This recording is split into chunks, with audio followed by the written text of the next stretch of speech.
Muy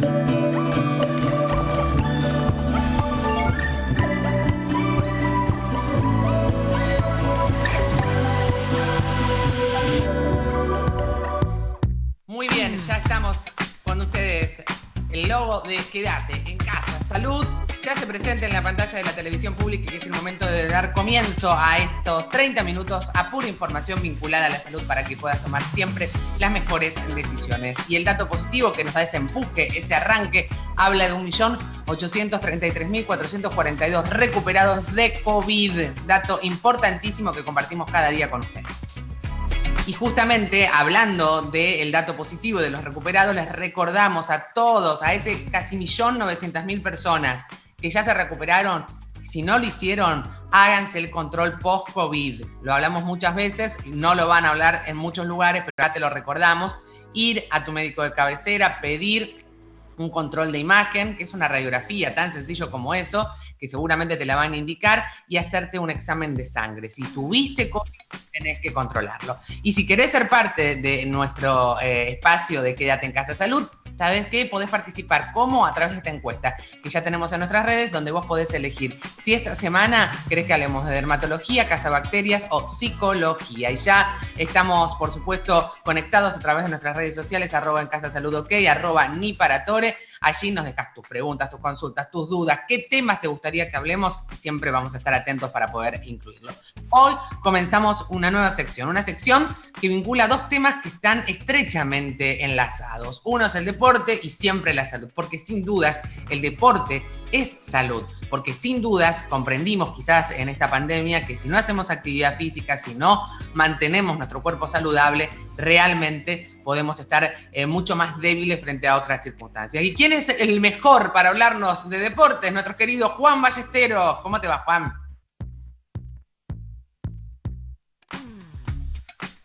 No te estoy escuchando, yo no sé si soy yo la que tiene un inconveniente con el sonido, pero yo no te estoy escuchando, Juan.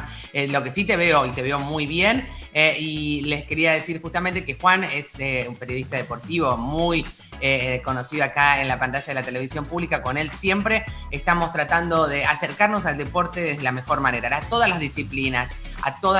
En un ratito vamos a tratar de conectarnos con él para poder charlar, para poder escucharnos, pero hay algo que sucede en el mundo y tiene que ver con una cuestión, casi les diría un denominador común, y es sin dudas la COVID, la pandemia y toda esta circunstancia que hace que nuestras vidas hayan cambiado definitivamente. Pero siempre es interesante ver qué sucede en otros ámbitos, en otros países, en otras regiones, para comprender cuáles son esas cuestiones de las que podemos aprender, ¿no? O por ahí siempre esta necesidad comparativa que tenemos los individuos, esto nos permite quizás interpretar las realidades. Vamos a estar en contacto.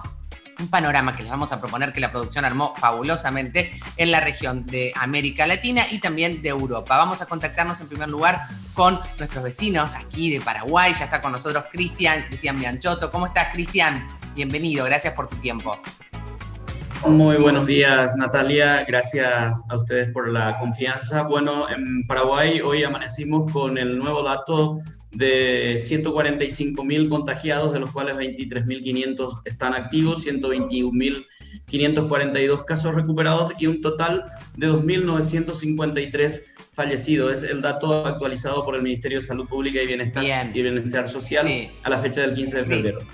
Datos que son elocuentes, no es opinión. Ahora, Cristian, ¿cómo está la situación vinculada a la gran expectativa mundial que es el acceso a la vacuna? ¿Existe posibilidades en Paraguay? ¿Avanzaron? ¿En qué circunstancias están hoy?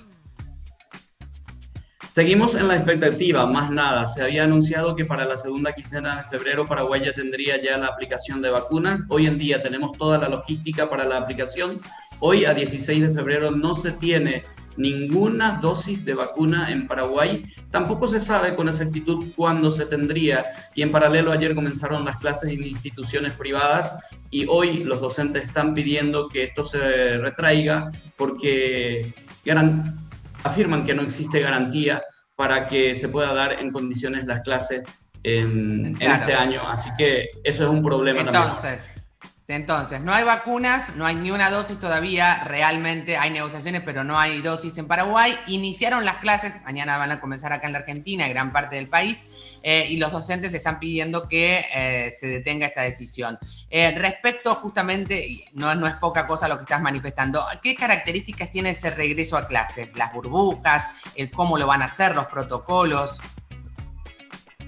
Existe un protocolo establecido por el Ministerio de Educación y Ciencia en conjunto con el Ministerio de Salud.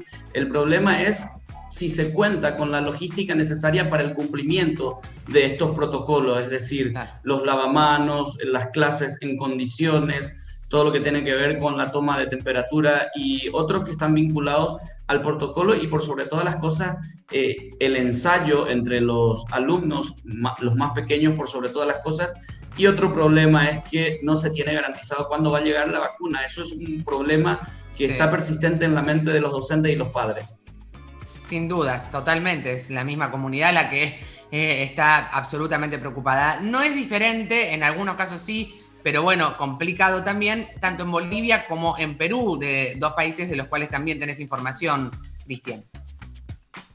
En Perú se desató el escándalo y que provocó la renuncia de 2 ministros cuando se supo que ya el año pasado, a finales de diciembre, varias autoridades accedieron a la utilización ya de las vacunas en un proceso de investigación. El presidente Francisco Sagasti actualmente culpa al presidente saliente Martín Vizcarra, quien asumió la semana pasada que había recibido 2 dosis de la vacuna contra la COVID de la empresa china Sinopharm, cuando esto estuvo probando en el país. Este es el escándalo y por lo tanto también esto desata una incertidumbre en la aplicación de vacunas en Perú. Perú tampoco tiene un plan de vacunación activo, es decir, no hay ingreso de dosis tampoco en Perú, en una situación parecida a Paraguay. ¿Y en Bolivia el panorama cuál es? En Bolivia el gobierno chino había donado 100.000 vacunas y el resto, el gobierno boliviano informó que va a llegar a adquirirlo ya en esta última parte del mes de febrero. 500.000 vacunas contra el COVID-19 de la farmacéutica china Sinopharm también es la que garantiza el gobierno. Ya tiene un acuerdo con esta farmacéutica para que comience la provisión de la vacuna para finales de febrero.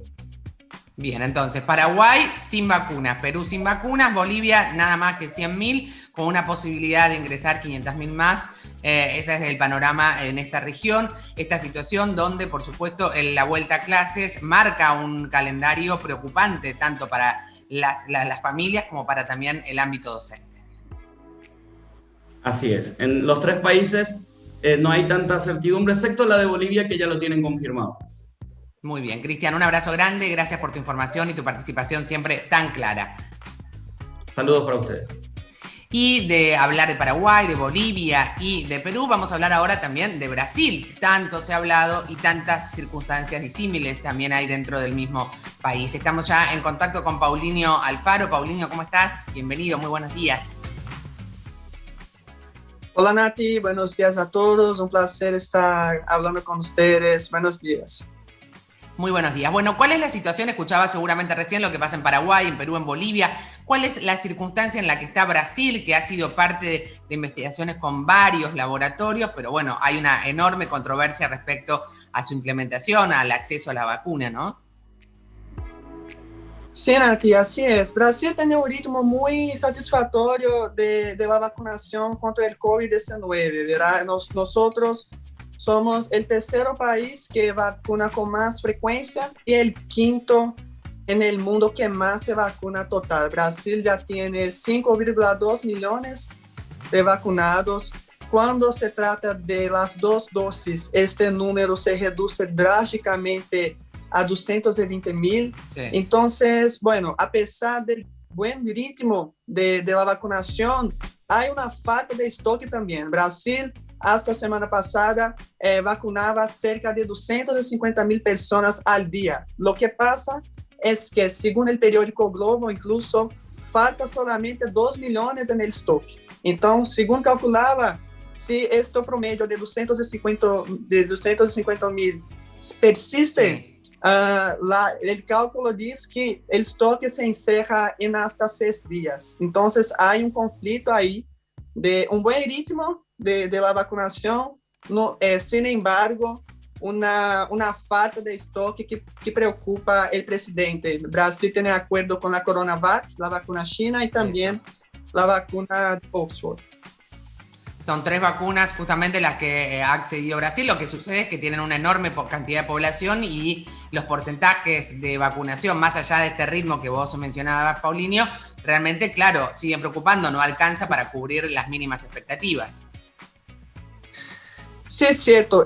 Y en Brasil tiene una cosa que llama atención también. Acá los gobernadores y alcaldes tienen autonomía para establecer las políticas contra la pandemia. O sea, el presidente, cabe al presidente la responsabilidad de enviar los recursos y los estados y ciudades establecen sus políticas. Entonces, hay estados como Río de Janeiro, Amazonas, que incluso Manaus, que tuvo aquella crisis de salud. Sí. Donde con la Amazonas, con la cepa, la variante de Amazonas, que es muy complicada. Cierto.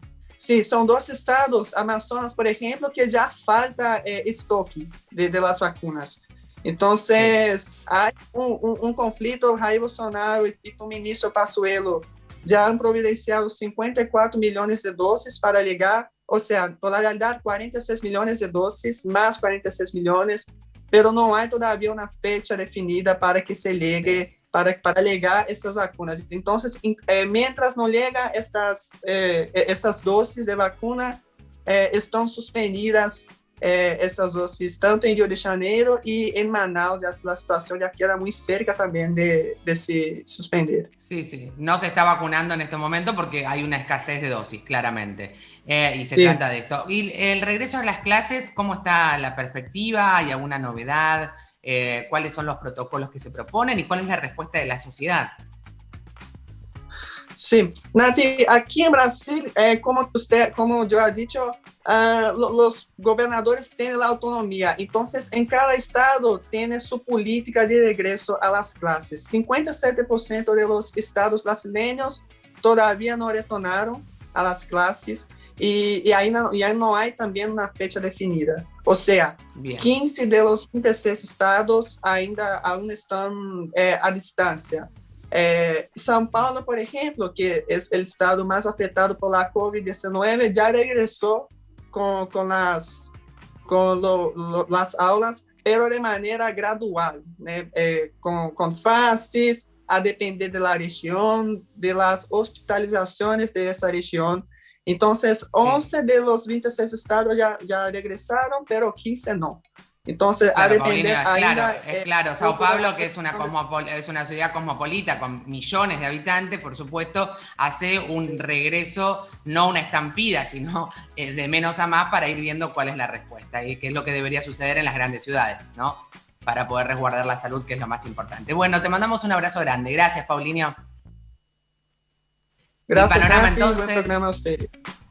Igualmente, muy buen día. En la región de Latinoamérica, en Paraguay, en Perú, no hay vacunas. En Bolivia estarían ingresando 500.000 dosis de vacunas chinas y también de Sinopharm específicamente. Y en Brasil hay vacunas, hay 3 tipos de vacunas, pero en este momento está en las grandes ciudades paralizada la vacunación porque justamente hay escasez de dosis. Esta es la situación en la región en la que nos encontramos y vamos a hablar en un ratito también para ver qué es lo que sucede en Europa, donde las clases comenzaron, donde tuvieron protocolos, porque también entendemos que nos preocupamos todos, porque esta semana en gran parte del país van a comenzar las clases y hay muchas dudas, por supuesto, que queremos evacuar desde este lugar, sobre todo saber cuáles son esas herramientas que tenemos para poder reincorporarnos y siempre preservando la salud. Hacemos una breve pausa. Consejos para salir y entrar a casa. Antes de salir, prepara tus desinfectantes. En el primero coloca 30% agua destilada o hervida previamente más 70% de alcohol y ponelo en un rociador. En el segundo coloca 2 cucharadas soperas de lavandina, 10 mililitros, más 1 litro de agua. Ojo, la lavandina debe decir 55 gramos por litro. Si compras una de menor concentración, tenés que poner el doble, es decir, 4 cucharadas soperas de lavandina en 1 litro de agua. Prepara tus desinfectantes el mismo día que vas a usarlos, así no pierden efectividad. Dividí el ingreso de tu casa en 2 áreas. En el área sucia coloca los desinfectantes y 3 recipientes para cuando regreses. Ropa de calle, calzado de calle, artículos personales. Lavate las manos y colócate el barbijo. Al regresar, coloca tu calzado en el recipiente. Deja tus objetos personales. Sácate el barbijo tocando solo las tiras. Recordá que el frente puede estar contaminado. Rocía cada elemento con el desinfectante hecho a base de alcohol. Lávate bien las manos. Desinfectá la bolsa y todos los objetos que vengan de la calle. Limpia con la mezcla de lavandina y agua todas las superficies que hayas tocado al volver del exterior. Mesadas, picaportes, llaves de luz, pisos. Y lavate las manos de nuevo. Cuidarte es cuidarnos. Argentina Unida.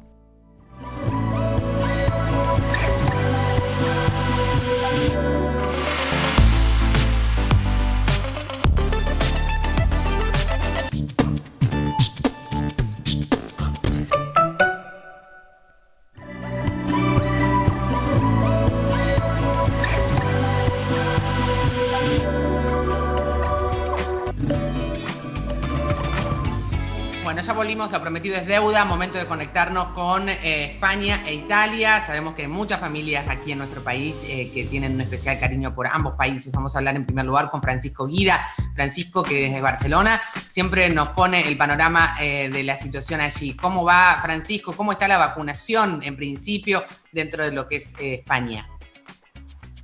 ¿Qué tal, Natalia? Muy buenos días para vos y para toda la audiencia. Bueno, la vacunación, el plan de vacunación, como usted destacó a fines de diciembre, de momento se ha estabilizado en lo que respecta a la logística, llegando prácticamente a 1.200.000 de españoles ya vacunados. Recordemos todavía en la fase 1, que lo que determina es que de momento se van a vacunar a todas las personas que se encuentran en geriátricos, que son obviamente de mayor riesgo, y también al personal sanitario. Aunque de momento también ya se empieza a abrir el panorama para lo que va a ser la fase número 2, que determinan aquel grupo de personas de 80 años, por ejemplo, que no son de riesgo o que están por fuera de una institución geriátrica. Entonces, de momento ya se empieza a ver, dependiendo de cada autonomía, porque recordemos que acá en España cada plan de vacunación depende por autonomía, también, cómo se va a empezar a desarrollar. Así que por lo menos en cuanto a esos números, si bien va con un cierto retraso, recordemos que hubo una logística bastante complicada de cara a las fiestas, de momento ya se empieza a dilucidar cómo va a ser esta fase número 2. Claro, Francisco, la fase 1, que es todavía en la que se está transitando. Ustedes están con la vacuna Pfizer exclusivamente, ¿no? Por el momento, ¿es la única que ingresó o la de Oxford también ingresó a España? Mira, justamente hace algunas semanas el diario El País de España publicó un documento público que lanzó el Ministerio de Sanidad, en la cual ya se empiezan a diagramar, ciertas prioridades de cara al plan de vacunación.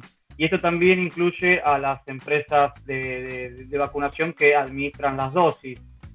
Por decirte, ya se empieza a dilucidar de que, por ejemplo, la de Oxford, la de AstraZeneca, para ser más técnicos, podría ser administrada para, por ejemplo, personas menores de 55 años y también, la de BioNTech va a ser para el personal de riesgo o también para personas mayores. Todo esto tiene una explicación que tiene que ver en base al perfil de ciertos ensayos que se hicieron de esas vacunas, también a la cuestión de la necesidad, a la cuestión de la logística. Entonces, uno que fue un poquito investigando más sobre el tema, ya se empieza como a priorizar y en base a ciertas cuestiones técnicas, en base a qué grupo de personas se van a aplicar. Absolutamente. Y finalmente, ustedes tienen una experiencia muy interesante con el tema de los colegios. Ustedes pudieron transitar meses con clases, con muchísimos protocolos, con burbujas. ¿Cuáles son esas características que permitieron que las clases pudieran comenzar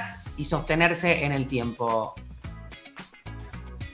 Uno que fue recorriendo algunas escuelas, ¿no? Andando por la calle y preguntando, Sí que es verdad que, por ejemplo, a la hora de los recreos, ¿no? Y a la hora de estar en el patio, en lugares, digamos, que pueden haber ciertos contagios o digamos, que lugares al aire libre, sí que es verdad que se ha respetado las cuestiones de las burbujas, los chicos respetando también lo que es la dinámica a la hora de jugar o de estar en el recreo. Y la cuestión en lo que respectaba también al uso de alcohol en gel o la mascarilla, también se ha visto respetada al 100%. Recordemos que tanto lo que es las escuelas para los niños, las escuelas concertadas, que son las privadas, como también las públicas, pero también a nivel académico, en lo que respecta al universitario, se respetó la presencialidad, con lo cual todo sigue yendo a sus lugares de estudio, que no era algo que, por ejemplo, en el momento de la pandemia, antes del cierre del ciclo lectivo del año pasado, se venía haciendo. En este momento, a partir de septiembre, que es cuando empieza el ciclo lectivo, se respetó la presencialidad con estos protocolos. Muy bien. Si me preguntas a mí qué opinión he visto, bueno, se ha hecho lo que los recursos estaban a disposición, ¿no? Entonces, con lo cual, con respetar ciertos parámetros y ciertos protocolos, en lo que respecta a burbujas, como te digo, de momento no han habido grandes casos ni una mayor cantidad de infectados en los niños pequeños y demás. Y que en lo que respecta a lo estadístico también, pareciera ser que con cumplir esos protocolos, en principio serían muy bien. Los necesarios. Muy claro. Francisco, te mandamos un beso grande. Ojalá que suceda lo mismo acá con el comienzo de clases y respetando esencialmente las burbujas que eran pequeñas, que no eran multitudinarias y que permitieron justamente desde la responsabilidad de las familias y de los chicos poder continuar con las clases. Un abrazo enorme para vos desde Buenos Aires hasta Barcelona. Que viaja así, directo. Y viajamos imaginariamente, porque de eso se trata. Por suerte la tecnología nos ayuda a hacerlo, de España a Italia, porque allí ya está nuestro querido Guido Gazzoli. ¿Cómo estás, Guido? Acomodándose. Bien, a bien, Guido acomodándose. Bien. Sí, estoy muy bien en un día de sol espectacular, luego de 3 días de frío polar y por suerte con una pandemia que en los números se está bajando muchísimo por un lado y por el otro, pero estamos también viviendo un lío bastante grande con el asunto del virus, digamos así, made in England, el virus inglés, porque los índices de infección de este virus están subiendo en muchas regiones de Italia. Pero, por ejemplo, y por esta razón que ayer el ministro de Salud, que se llama, parece un chiste, Speranza, decretó que la temporada de esquí que iba a empezar se va a postergar al 5 de marzo, obviamente con una protesta general, porque ya estaba todo listo para empezarla prácticamente hoy y se tuvo que postergar con un costo impresionante para la persona que trabajan en este sector. Y claro, es muy importante lo que mencionas de la cepa, de la variante de Reino Unido, que es una variante que tiene características de propagación. Claro, es justamente la propagación mucho más rápida que las demás. Y ahora está muy vinculado también al tema de la vacunación. ¿Cómo es la situación de la vacunación en Italia, donde se inició con la vacuna Pfizer? Allora, en primer lugar, tengo que decir una cosa, que según estudios editados en institutos en Londres, al 2 de febrero, la variante inglesa no es más peligrosa de la variante china. Ahora se está desarrollando más, obviamente, de la variante china. Pero a nivel de periculosidad, de gravedad y de duración de la enfermedad, es perfectamente igual. Y esto, según el King's Institute of London, ¿ok? Ahora, pasando al lado de la vacunación, ayer superamos los 3 millones de vacunados. El ritmo de vacunación es alrededor de 56.000 vacunación por día y están llegando dosis también finalmente de la Oxford o AstraZeneca, como se quiera nombrar, y prácticamente estamos a un buen punto y está empezando la vacunación masiva para la persona más anciana de 80 años, que son vacunadas también con la Oxford.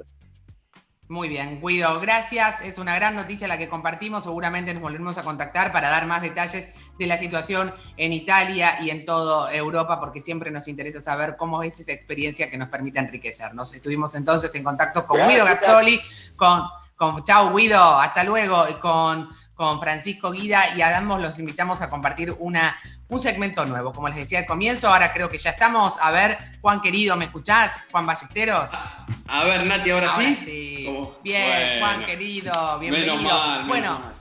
Menos mal, ya estamos listos. Deporte y salud, dale. Lo decíamos recién al comienzo del programa, esencial fórmula para que estemos bien. En realidad son dos aliados. Pero hoy en esta sección que inauguramos con vos, nos traes una historia hermosa de una mujer maravillosa que es un ejemplo de vida.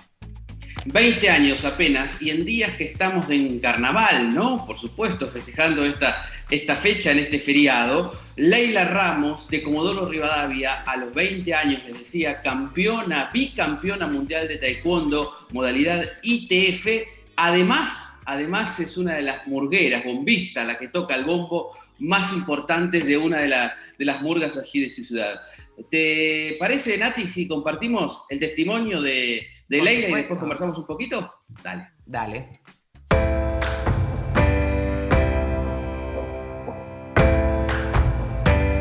¿Qué tal? Mi nombre es Leila Ramos, tengo 20 años y comencé a practicar taekwondo a los 7 años.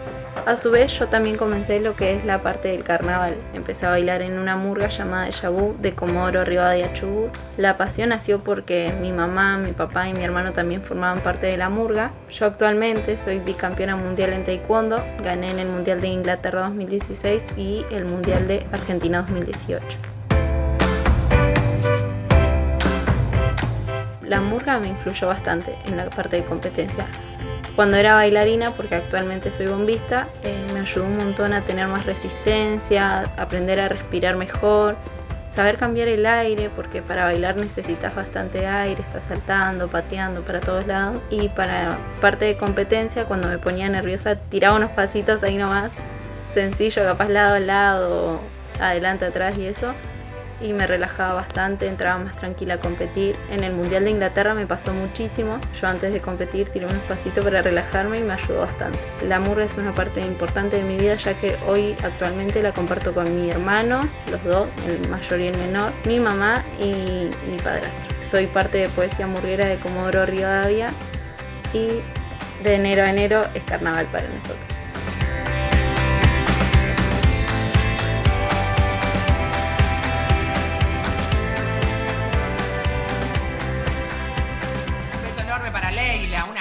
De enero a enero es carnaval. Esa es la actitud, Leila, aún en pandemia, siempre para adelante y positivo.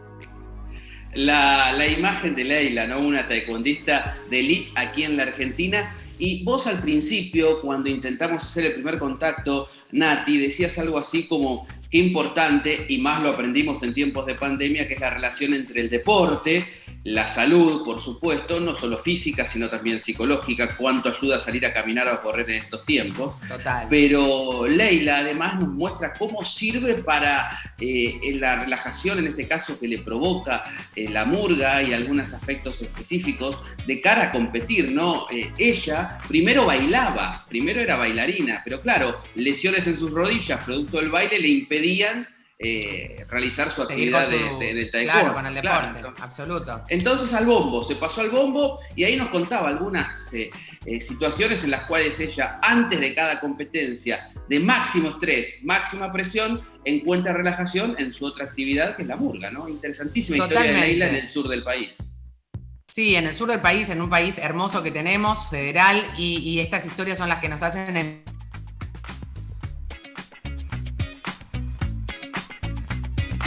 Román.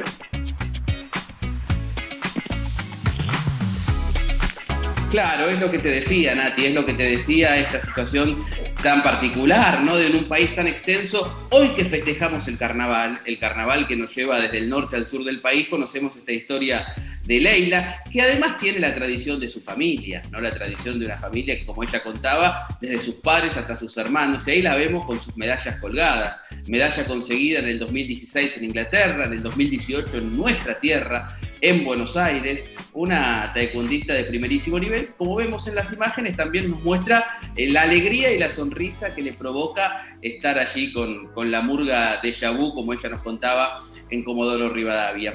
Una historia que nos gustaba contar en este arranque de esta sección relacionada con el deporte y la salud, porque de alguna forma nos muestra particularmente cómo en tiempos tan difíciles como estos, en los que estamos atravesando, salir a correr un rato, salir a caminar, nos ayuda a atravesar todo este momento tan difícil. Y Leila, allí en esta imagen tan particular que nos muestra la casaca y la campera de la delegación argentina y el bombo, ¿no?